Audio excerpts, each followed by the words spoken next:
I have a question for everybody here today. When was the last time you used technology for education?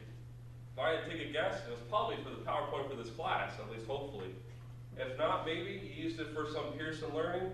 For example, here at Valencia we have the My Math Lab that you have to do during any math classes.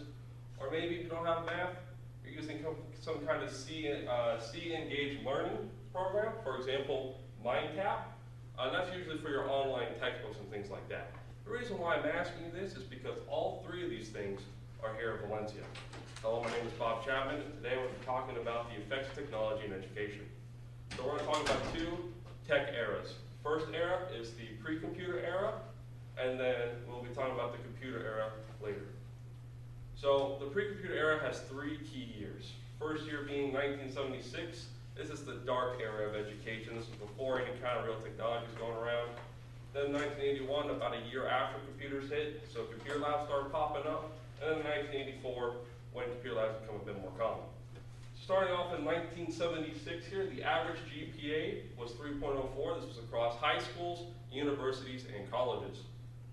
And this was a very basic level technology. Like I said, the dark era, you have your good old chalkboards. You're taking out your textbooks, going to page 212, reading the chapter. If you act up in class, bang, with the stick. That's it, that's all type of deal. However, there was still some technology.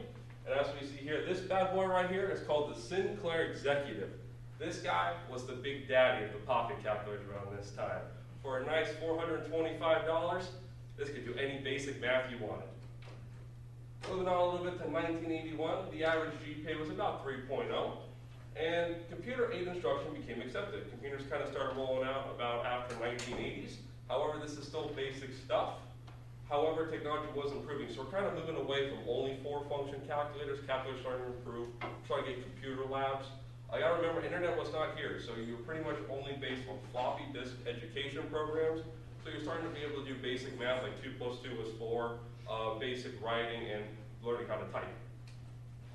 Skipping on a little bit to 1984, computer-aided instruction started to improve greatly. Now it's kind of becoming more accepted in the classrooms. More schools are getting it. More schools are getting it because technology is becoming cheaper. Schools have more of an incentive to buy these things because, well, they're cheaper, everybody's going to get them.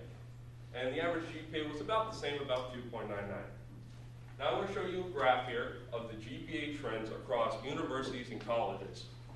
So as we see here on the x-axis, we have the average GPA of all schools, public schools and private schools, from 1983 to 2013. Now on the y-axis here, we have the average GPAs.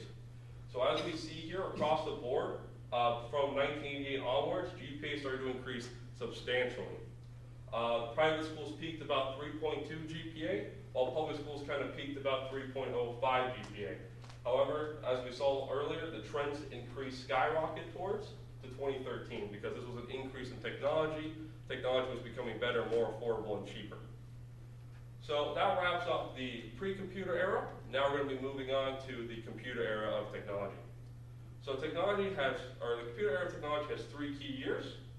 First one being 1988. Then we're going to skip on a little bit to 1994 when the internet rolls out to everybody. And then after Y2K and all that good stuff, we're going to see interactive smart boards start showing up in classrooms. So starting off in 1988, the average GPA was about 3.02. The personal computer finally hits home. So imagine getting one of those bad boys for Christmas. So people are starting to actually get computers in their house. Because of this, the CD-ROM was brought into education. Now, not to be too technical, but a floppy disk can now hold that much space, like maybe a small picture, while a CD-ROM can hold entire music albums, entire movies, but most importantly can hold entire software programs. This allowed us to make more complex computer programs, thus making more complex software education programs. Skipping on a little bit here to 1994, the average GPA was about 3.10, and the internet has finally arrived to the public. No longer is it hidden behind ginormous government barricades. Everybody can have access to it. Now, don't get too excited. This is still the basic stuff. Like, you can barely access a chat room kind of deal. Not seeing the cool Amazon and the YouTubes we have today. Another big thing of this was that computer programs were starting to advance. This is when you start seeing gaming starts coming around, like the original Doom released a year prior. Software's getting better. Now we're starting algebra software programs, no longer just basic math. Now we're writing essays in our writing programs. You're still learning how to type of deal, stuff like that. And then lastly, the big kahuna, Microsoft Office is now available, so people can now use their Word documents, they can now use their spreadsheets, they can now do PowerPoints.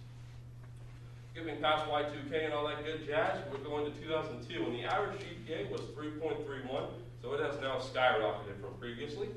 So the big thing here is interactive whiteboards hit schools. So now these interactive programs are becoming a focus. We're kind of moving away from just sitting in your desk, reading a textbook. We're moving up to coming up to the board, writing, doing stuff like that, doing math on the board.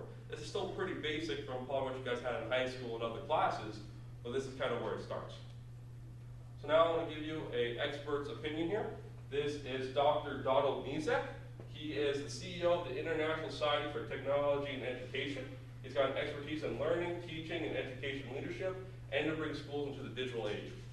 So he said, learning in a connected, technology-rich environment allows students to have meaningful experiences. They're able to connect with different communities to show their results or ideas in ways that previous generations could only dream of, let alone do. And the educational opportunities that technology has given students is now evolutionary. So gone are the days of where you even have to go to class. Some of you guys here probably have online classes. You don't even see the teacher in those. For example, this class is a flipped classroom. We get all of our lectures online, allowing for this class to be more hands-on and give us more experience instead of just reading a textbook for an hour. So to get a quick sum up here, pre-computer era was the dark ages. We kind of see computers start showing up, but it's still pretty basic stuff. It's nothing crazy like we have today. And then the computer area is kind of where we are now. You know, technology is becoming more prevalent. Most of you guys probably have your own laptops and things like that. The only limit to technology in the classroom are the company's imagination. So I started this presentation today with the question, when was the last time you used technology for your education? Was it to make the PowerPoint for this classroom?